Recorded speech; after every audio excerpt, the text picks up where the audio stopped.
People के वृक्ष के बारे में बताया गया है।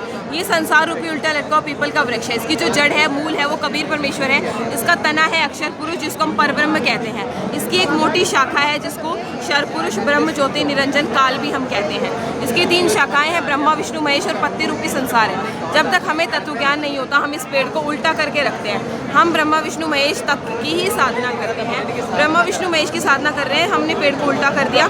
सोचने वाली बात है, पेड़ को उल्टा करके डालियों में पानी डालते रहेंगे, पेड़ हमारा सूखेगा, पेड़ हमारा बड़ा नहीं हो सकता, उससे हमें फल नहीं मिल सकते।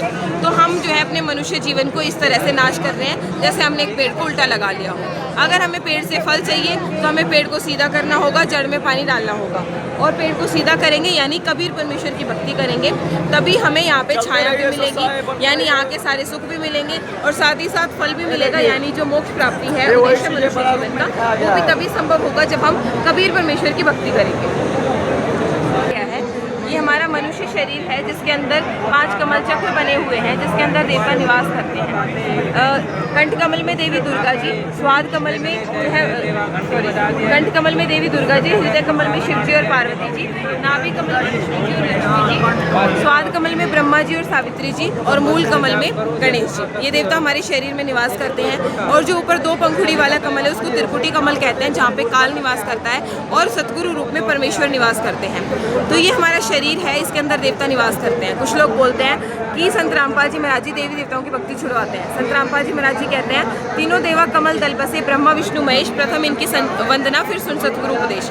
जैसे अगर हम एक कमरा किराए पे लेते हैं और हमने उसको टाइम टू टाइम उसका किराया दे रहे हैं, फिर हम थोड़े टाइम के बाद उसको बोलेंगे कि हमें जो है बिजली और पानी की सुविधा भी करवा के दे, तो वो हमें सारी सुविधा करवा के देगा।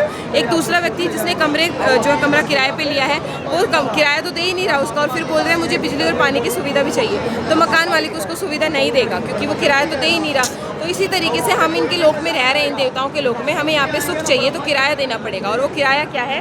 वो है इनके सही मंत्रों की कमाई। और वो सही मंत्र कौन से हैं? जो संत रामपाल जी महाराज जी प्रथम मंत्र में इन देवताओं के मंत्र बताते हैं, वो इनके वो सही मंत्र है जिसकी कमाई करने से हम यहाँ पे सुखी होंगे। मकान खाली करके जब हम जाते हैं तो उसका पिछला किराया पूरा चुका के जाना होता है। इसी प्रकार जब हम यहाँ से जो है अपने शरीर को छोड़कर सतलोक के लिए जाएंगे, मोक्ष प्राप्त करेंगे, तो इनका जो हमने जो कमाई करी है उन मंत्रों का जाप करके, वो कमाई इनको देके और अपने सर से बाहर हटा के ऋण मुक्त होकर हम यहाँ से सतलोक जा सकते हैं। तो संत रामपाल जी महाराज जी देवी देवताओं की भक्ति छुड़वाते नहीं है, बल्कि शास्त्रों के अनुसार उनकी भक्ति करवाते हैं। देखना चाहो तो आप यहाँ पे भी प्रमाण देख सकते हैं। भविष्यवाणियाँ हमने बताई है, उसमें जो श्री जगन्नाथ महाप्रभु के बारे में बताया गया था, वो उनकी लीलाओं का जो रहस्य है वो आज शाम को वीडियो चलाई जाएगी। कलयुग में सतयुग की शुरुआत भाग 6, उस वीडियो में वो स्पष्ट किया जाएगा। सतलोक आश्रम में वो वीडियो चलेगी। अगर आप आ सकते हो तो आप वो वीडियो ज़रूर देखना। संत रामपाल जी महाराज जी के सानिध्य में वो वीडियो चलेगी जिसमें जगन्नाथ महाप्रभु के सारे रहस्य जो हैं वो उजागर किए जाएंगे।